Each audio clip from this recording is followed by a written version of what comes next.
Haleluya, puji Tuhan, kembali lagi kita menikmati firman Tuhan setelah kita menaikkan pujian kita kepada Dia. Pagi hari ini saya memberikan judul adalah pilihan dalam hidup. Sekali lagi, pilihan dalam hidup. Nah, Bapak Ibu Saudara yang dikasihi oleh Tuhan, kita tahu bahwa hidup kita sebagai orang-orang yang percaya kepada Tuhan, khususnya kita sebagai jemaat Tuhan, di tengah-tengah kehidupan kita hidup di tengah-tengah dunia ini, tentu saja tidaklah mudah. Mengapa tidak mudah? Karena ada banyak hal yang harus kita hadapi. Termasuk hal-hal yang bersifat dunia yang sangat menarik, yang sangat memikat kita sehingga tanpa kita sadari, tanpa kita waspadai bahwa hal-hal yang demikian justru bukan semakin mendekatkan hidup kita dengan Tuhan, tetapi itu akan semakin menjauhkan hidup kita dari Tuhan. Nah, kita akan selalu diperhadapkan dengan berbagai pilihan. Dan kita harus mengambil sebuah keputusan, mana yang akan kita ambil. Mana yang harus saya pilih dan mana yang harus saya jalani dalam hidup ini ketika pilihan-pilihan tersebut diperhadapkan kepada kita. Dari sekian banyak pilihan yang kita pilih, maka secara garis besar ada dua pilihan yang sangat mempengaruhi hidup kita. Dan kedua hal inilah yang menentukan apakah hidup kekristenan kita, hidup kita sebagai orang-orang yang percaya kepada Tuhan, menjadi berkenan kepada Tuhan atau tidak. Apakah dalam pilihan-pilihan yang kita ambil, yang kita putuskan, yang kita jalani, dari kedua pilihan tersebut, apakah itu benar-benar adalah sesuai dengan kehendak Tuhan atau apa yang diinginkan oleh Tuhan atau tidak?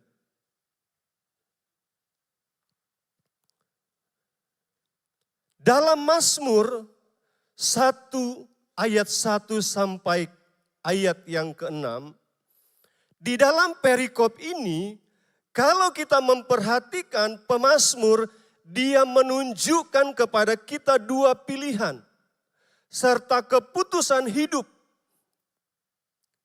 Yaitu pilihan atau keputusan untuk mengikuti jejak hidup orang benar atau mengikuti jejak hidup orang fasik. Sekali lagi, ada dua pilihan. Mengikuti jejak-jejak hidup orang-orang yang berkenan kepada Tuhan atau orang-orang yang sebaliknya tidak dikenan oleh Tuhan.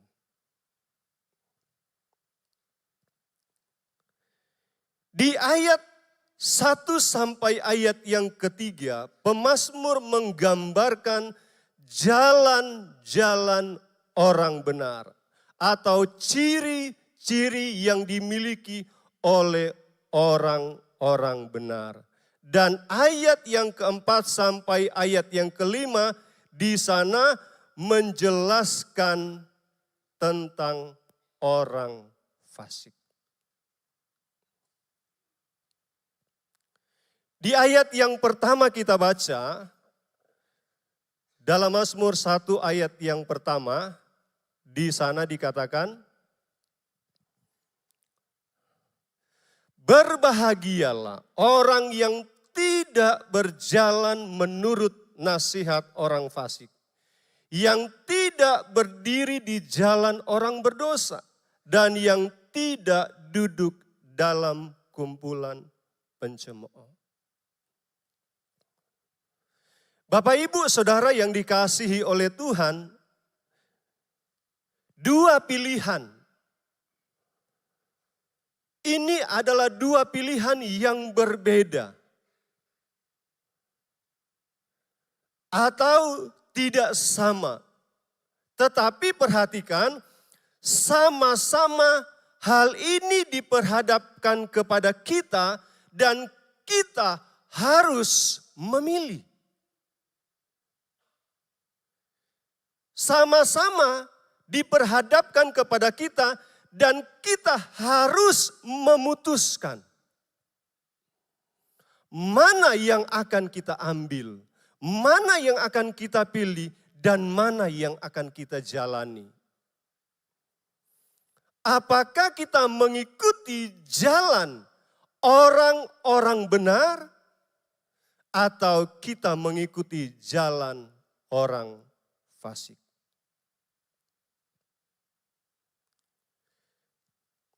Dari apa yang diangkat oleh pemazmur ini, penulis Mazmur, sesungguhnya ini menunjukkan kepada kita bahwa Allah telah memberikan petunjuk kepada kita bagaimana seharusnya kita memiliki cara hidup yang benar dan berkenan, bahkan diberkati oleh Tuhan. Sekali lagi, ini Allah tunjukkan kepada kita. Allah memperlihatkan kepada kita jalan yang seharusnya kita pilih. Jalan yang seharusnya kita ikuti. Dan jalan itulah adalah jalan yang benar. Jalan yang dikehendaki oleh Allah. Jalan yang diinginkan oleh Allah untuk kita ikuti. Karena jalan itu akan membawa kita menjadi orang-orang yang diberkati oleh Tuhan. Amin. Tentu saja kita semua mau dan kita ingin bahwa kita menjadi orang-orang yang diberkati oleh Tuhan. Siapapun kita berusaha, kita bekerja dengan sekuat tenaga. Kita mau supaya apa yang kita lakukan, apa yang kita kerjakan tidak menjadi sia-sia, tetapi mendatangkan berkat buat hidup kita. Dan Allah tunjukkan itu. Allah berikan kepada setiap manusia. Dan dia harus menentukan, dia harus memilih. Allah sudah tunjukkan mana jalan yang akan diberkati dan mana jalan yang tidak diberkati oleh Tuhan. Nah, kita memperhatikan ciri atau sifat orang benar dan orang fasik. Kita mulai dari ciri orang benar. Dikatakan di ayat yang sudah kita baca tadi. Berbahagialah orang yang tidak berjalan menurut nasihat orang fasik. Yang tidak berdiri di jalan orang berdosa dan yang tidak duduk dalam kumpulan pencemooh. Saya kasih garis besar dikatakan orang yang tidak berjalan menurut nasihat orang fasik. Nah, ciri yang pertama yang dimiliki oleh orang benar atau orang yang tidak berjalan menurut nasihat orang fasik adalah dia menolak nasihat orang fasik. Dia menolak nasihat fasik atau jahat. Menolak nasihat fasik, orang fasik artinya dia tidak mengikuti pengaruh apapun yang dapat membentuk, yang dapat mengarahkan hidup seseorang kepada kefasikan. Sekali lagi, orang-orang benar atau orang-orang yang hidupnya sesuai dengan jalan-jalan Tuhan adalah orang yang tidak mengikuti pengaruh apapun yang membentuk, yang dapat membentuk, mengarahkan cara hidupnya untuk melakukan hal-hal yang jahat atau mengikuti kefasikan. Dia pasti akan menolak. Bahkan lebih jauh lagi, orang yang menolak adalah orang yang dia tidak setuju. Dia tidak terima. Dia justru akan melawan segala bentuk pengaruh-pengaruh dari kefasikan. Dia akan melawannya. Karena apa? Karena dia tahu itu bukan kehendak Tuhan. Dia tahu itu bukan jalannya Tuhan. Dan orang benar, dia pasti akan sungguh-sungguh menolaknya. Dengan kata lain bahwa dia tidak memberi ruang.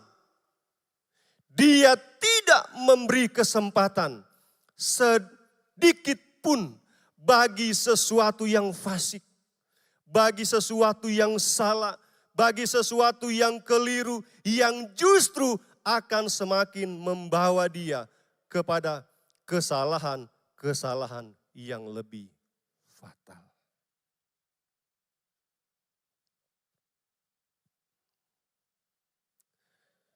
Demikian juga dengan hidup kekristenan kita. Dalam kita menjalani hidup, tentu kita perlu apa yang namanya nasihat. Kita perlu apa yang namanya petunjuk. Apalagi ketika kita menghadapi atau kita punya yang namanya masalah. Bahkan masalah-masalah yang kita hadapi ini menjadi jalan buntu. Tidak ada sesuatu lagi yang dapat kita lakukan. Mungkin tidak ada cara lain lagi yang bisa kita lakukan karena semua menjadi buntu. Dan dalam kondisi-kondisi yang seperti ini, dalam keadaan-keadaan yang seperti ini yang kita hadapi, kita berharap ada jalan keluar. Bahkan kita berharap ada seseorang yang mungkin datang kepada kita dan dia dapat memahami apa yang kita alami. Sehingga kita berharap dia memberikan nasihat, jalan keluar, dia memberikan solusi kepada kita.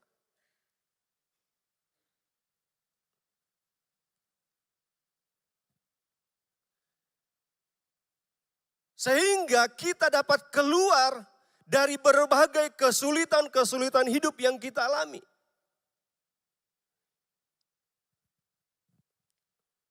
Kita bisa keluar dari masalah-masalah yang kita hadapi. Dan mungkin kita minta nasihat. Kita minta jalan keluar.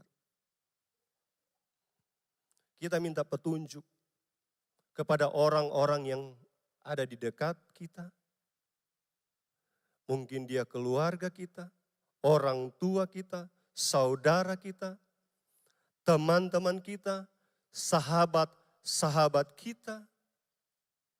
Atau kalau kita sebagai karyawan, kita minta solusi, nasihat kepada atasan kita. Atau juga kita mengenal seseorang yang punya pendidikan tinggi, yang mungkin kita tahu dia banyak pengalaman, kita minta nasihat kepada mereka. Semua itu tidak salah. Itu bisa dilakukan. Itu pilihan bisa kita ambil. Sejauh itu tidak melanggar atau bertentangan dengan iman atau kekristenan kita. Tidak salah.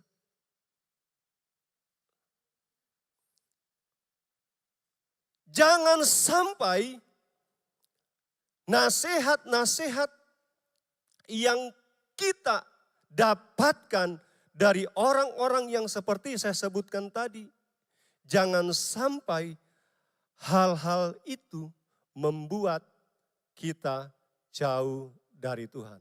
Justru semakin menjauhkan kita dari Tuhan.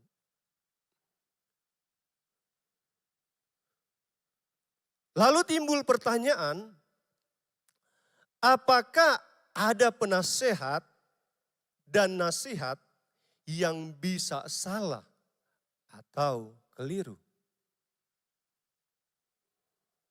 Kita lihat contoh di dalam 2 Samuel 15 ayat yang ke-12. Dikatakan di sana, ketika Absalom hendak mempersembahkan korban, disuruhnya datang Ahitofel. Ya, kita pernah dengar firman Tuhan ini disampaikan oleh Bapak Gembala, mengangkat tentang Ahitofel ini. Dia ini adalah seorang penasehat. Ahitofel orang Gilo itu. Dikatakan apa? Penasihat Daud. Dari Gilo. Kotanya, demikianlah persepakatan gelap itu menjadi kuat dan makin banyaklah rakyat yang memihak Absalom. Nah, seorang penasehat Daud yang bernama Ahitofel ini telah memberikan nasihat kepada Absalom, anak Daud. Untuk apa? Untuk melawan. Bahkan ingin membunuh Daud. Dan dikatakan di sana telah terjadi persepakatan gelap. Dan hal inilah yang disadari oleh Daud. Bahwa Daud sangat sadar bahwa nasihat Ahitofel ini adalah nasihat yang sangat manjur.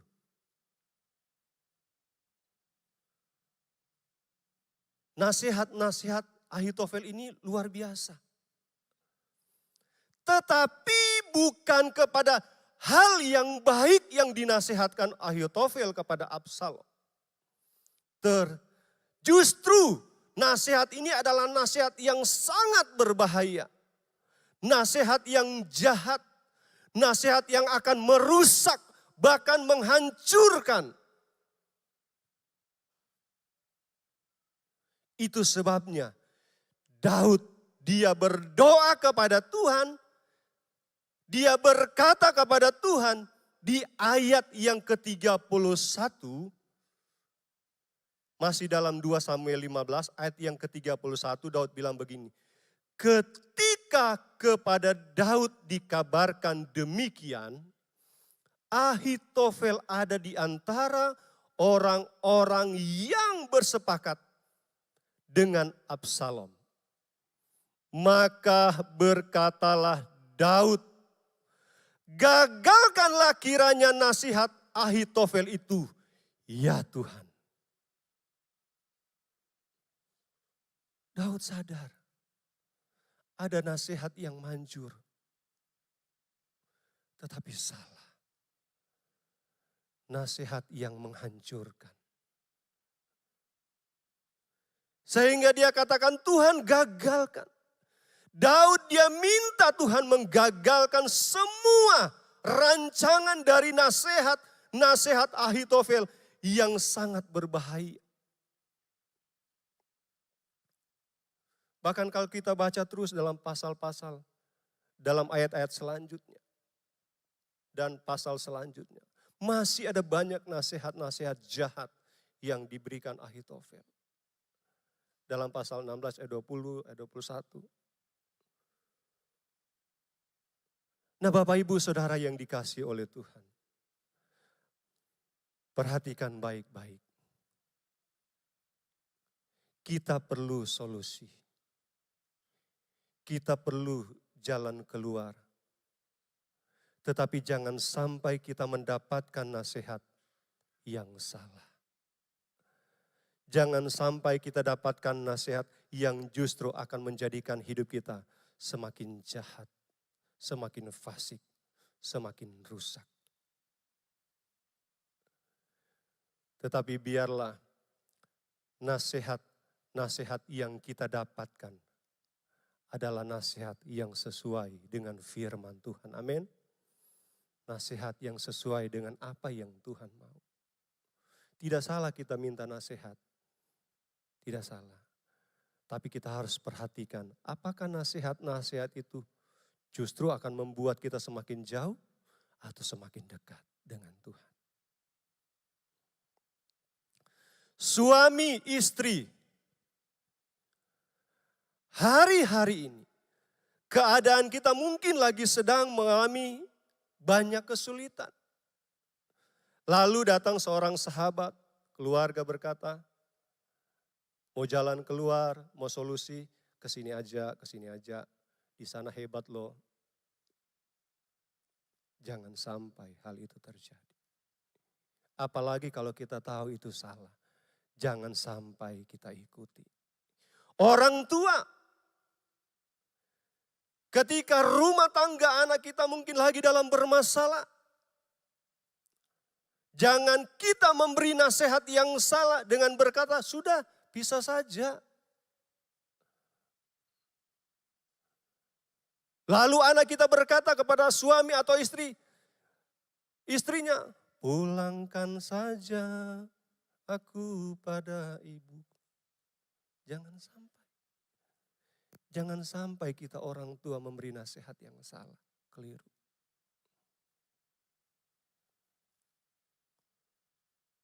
Jalan keluar yang seharusnya diberikan oleh orang tua kepada anak-anak.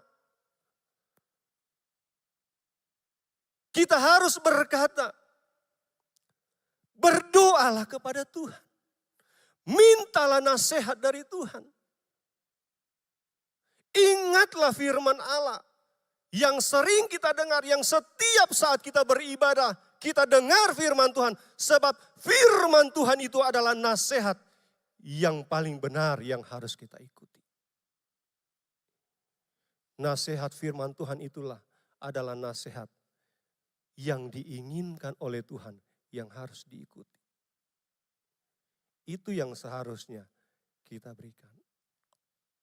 Bahkan anak-anak, orang-orang muda, kita yang mungkin merasa tidak terlalu diperhatikan oleh orang tua karena orang tua kita terlalu sibuk dengan urusan mereka sendiri.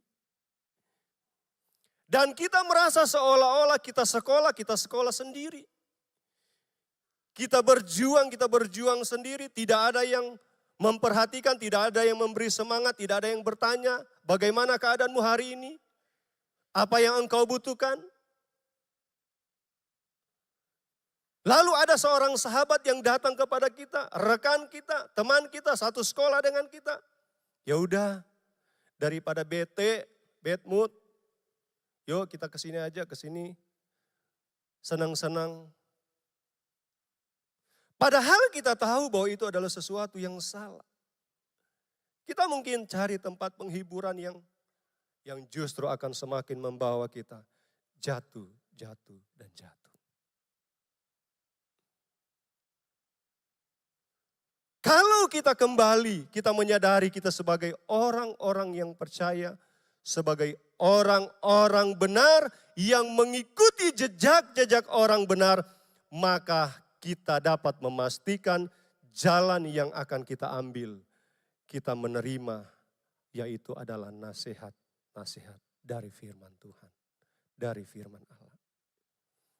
Tetapi sekali lagi, semua ada pada pilihan kita.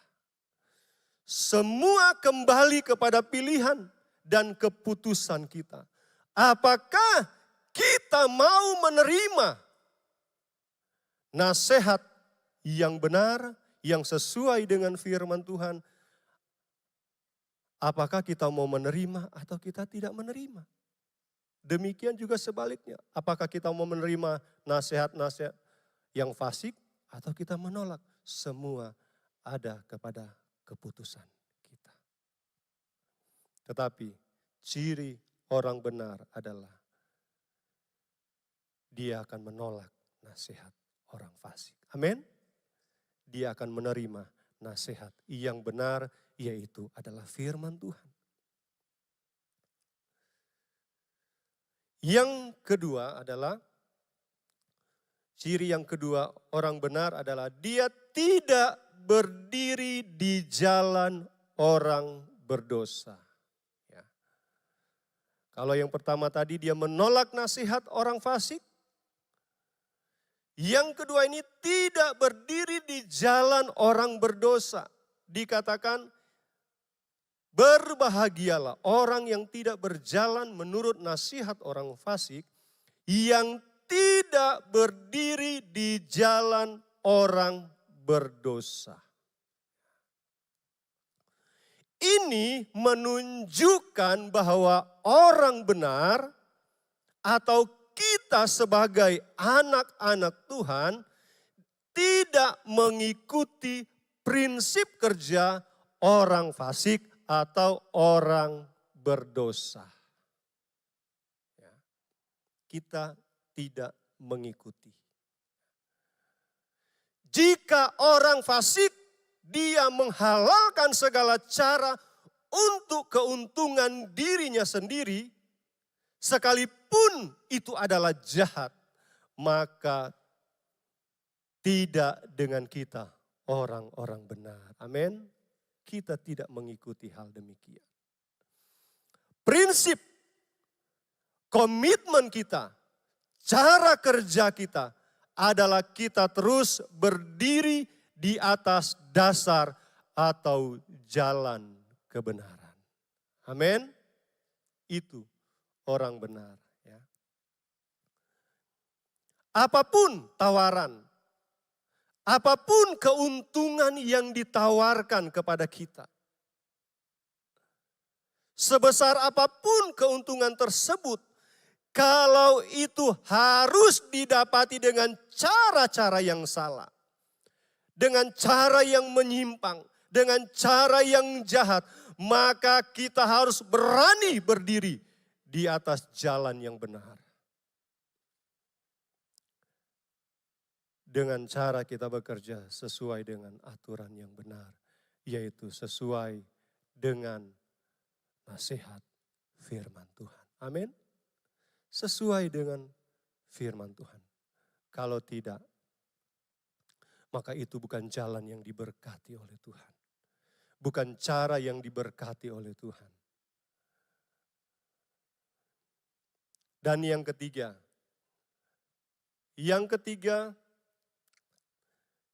tidak duduk dalam kumpulan pencemooh. Bagian yang terakhir dikatakan, yang tidak duduk dalam kumpulan pencemooh. Nah, orang benar tidak memiliki persekutuan dengan orang-orang pencemooh. Artinya apa? Artinya ibadah kita bukanlah ibadah yang menghina Allah. Ya, ini pencemooh. Bukan ibadah yang menghina Allah. Persekutuan kita bukan persekutuan yang mempermalukan nama Tuhan. Tetapi ibadah kita adalah ibadah yang memuliakan Tuhan. Amin. Ibadah kita adalah ibadah yang memuliakan Tuhan. Kalau orang fasik, kalau orang benar, kalau orang berdosa, orang pencemooh, sifatnya adalah tidak mau taat, tidak mau tunduk, bahkan dengan sengaja melanggar aturan, bahkan dengan sengaja menghina Allah, maka tidak dengan kita. Amin. Ibadah kita adalah ibadah yang memuliakan Tuhan. Hidup kita, persekutuan kita sebagai orang-orang benar adalah persekutuan yang terus memuliakan Tuhan. Bukan sebaliknya. Lalu timbul pertanyaan, mengapa?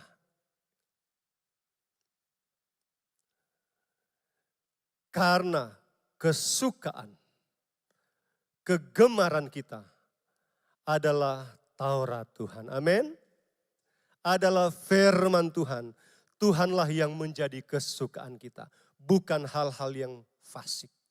Bukan hal-hal yang berbau dosa. Tetapi kesukaan kita adalah firman Tuhan. Itu sebabnya di ayat yang kedua dikatakan begini. Tetapi yang kesukaannya ialah Taurat Tuhan. Dan yang merenungkan Taurat itu siang dan malam. Ini adalah kuncinya. Kunci dari jejak-jejak orang benar. Kunci dari ciri-ciri orang benar. Mengikuti jalan-jalan yang Tuhan mau, yang Tuhan inginkan. Adalah yang menjadi kesukaannya adalah Taurat Tuhan. Yang menjadi kegemarannya adalah Taurat Tuhan. Bahkan dikatakan kegemarannya itu adalah siang dan malam. Dan kalau ini yang meliputi hidup kita, ini yang menguasai hidup kita. Firman Tuhan yang menguasai hidup kita, maka tidak ada ruang sedikit pun kepada kefasikan. Kepada yang fasik, tidak ada ruang sedikit pun. Dan inilah yang menjadi tanda, ciri khas, bahkan yang menjadi pembeda kita sebagai orang benar dan orang fasik. Nah, sekarang kita perhatikan seperti apa orang fasik. Saya tidak akan berbicara terlalu banyak di orang fasik karena sesuatu yang jahat tidak perlu diangkat-angkat. Ya, orang fasik tentu dia sangat kontras dengan cara hidup orang benar. Kalau orang benar hidupnya seperti yang sudah dijelaskan tadi, maka di bagian pertama orang fasik adalah kebalikannya. Ya. Kebalikannya apa? Dia suka dengan nasihat-nasihat yang jahat, nasihat-nasihat yang fasik, nasihat-nasihat yang salah. Ya, itu orang fasik. Cara kerjanya yang dia jalani adalah cara kerja yang tidak sesuai dengan aturan. Ya. Terus persekutuannya adalah persekutuan yang selalu mencemooh, menghina Tuhan, tidak memuliakan Tuhan. Tetapi perhatikan, ya. Perhatikan keadaan orang fasik. Ini yang harus menjadi peringatan kita. Jalan orang fasik itu akan berakhir. Dia akan berakhir di ayat yang keempat sampai ayat yang keenam. Ya. Saya tidak akan bacakan ayat ini, tapi saya simpulkan bagian-bagian yang akan dialami oleh orang fasik. Dikatakan mereka itu seperti sekam. Ini. Yang akan ditiup oleh angin. Ini orang fasik. Terus mereka tidak akan bertahan dalam penghakiman. Terus jalan mereka adalah jalan menuju, sekali lagi, jalan orang fasik adalah jalan menuju kebinasaan. Ya. Ini yang harus selalu kita ingat. Bahwa jalan orang fasik adalah jalan menuju kepada kebinasaan. Ada penghukuman yang akan diterima oleh orang fasik. Itu sebabnya jangan pernah kita mengikuti jalan itu. Amin. Tapi yang kita ikuti adalah jalan orang benar. Jalan yang sesuai dengan kehendak Tuhan. Lalu bagaimana akhir dengan orang benar? Ini yang kita mau. Ini yang kita inginkan. Akhir dari jalan orang benar di ayat yang ketiga. Di ayat yang ketiga, bisa ditampilkan ayat yang ketiga, dikatakan, ia seperti pohon yang ditanam di tepi aliran air, yang menghasilkan buah pada musimnya, dan yang tidak layu daunnya. Apa saja yang diperbuatnya, berhasil. Ya. Dikatakan orang benar itu, dia seperti pohon yang ditanam di tepi aliran air. Artinya apa? Dia tidak akan mengalami kekeringan seperti orang fasik. Orang fasik akan mengalami kekeringan, tetapi jalan orang benar, dia tidak akan mengalami kekeringan. Kenapa? Karena dia ditanam di tepi aliran air. Ada firman Tuhan yang terus disirami dalam hidupnya, diberikan dalam hidupnya, sehingga dia selalu menjadi orang-orang yang terus bertumbuh. Dia terus menghasilkan buah. Ini jalan orang benar. Dia tidak layu atau menjadi kering. Bahkan dikatakan dia selalu berhasil. Dia selalu berhasil. Ini jalan orang benar. Dalam hidup kita, dalam hidup ini kita bisa melihat contoh dan dari orang-orang yang memilih hidup jalan orang benar dan jalan orang berdosa. Alkitab menegaskan hasil akhir dari dua pilihan yang dipilih adalah Allah menghendaki bagi kita umatnya agar kita memilih jalan orang benar, tidak memilih jalan orang fasik. Amin. Kita memilih apa yang Tuhan mau, apa yang Tuhan inginkan. Seperti ada satu contoh yang saya angkat di Yosua 24 ayat yang ke-15. Ini adalah satu pilihan. Yosua, dia katakan begini. Tetapi jika kamu anggap tidak baik untuk beribadah kepada Tuhan. Yosua bilang begini, pilihlah pada hari ini kepada siapa engkau akan beribadah. Allah yang kepadanya nenek moyangmu beribadah di seberang sungai Efrat, atau Allah orang Amori. Negeri yang kamu diami ini. Tetapi aku dan seisi rumahku, kami akan beribadah kepada Tuhan. Amin. Ini yang Yosua pilih. Dia katakan aku dan seisi rumahku. Dan ini adalah pilihan kita. Amin. Kita mau setia beribadah kepada Tuhan. Ini adalah pilihan jalan yang benar. Kita menjadi orang-orang yang terus ibadah kita adalah ibadah yang memuliakan Tuhan. Hanya firman Tuhan yang menjadi pegangan dalam hidup kita. Firman Tuhan yang setiap saat kita dengar itu yang menjadi pegangan dalam hidup kita. Dunia dengan segala cara akan terus berusaha mencoba menjerat kita sebagai umat Tuhan. Tetapi perhatikan, firman Tuhan berkata, Tuhan mengenal jalan hidup orang-orang yang bergantung sepenuhnya kepada Dia. Tuhan mengenal jalan-jalan kita. Kita telah memilih jalan yang benar, maka jalan itu adalah jalan yang diberkati oleh Tuhan.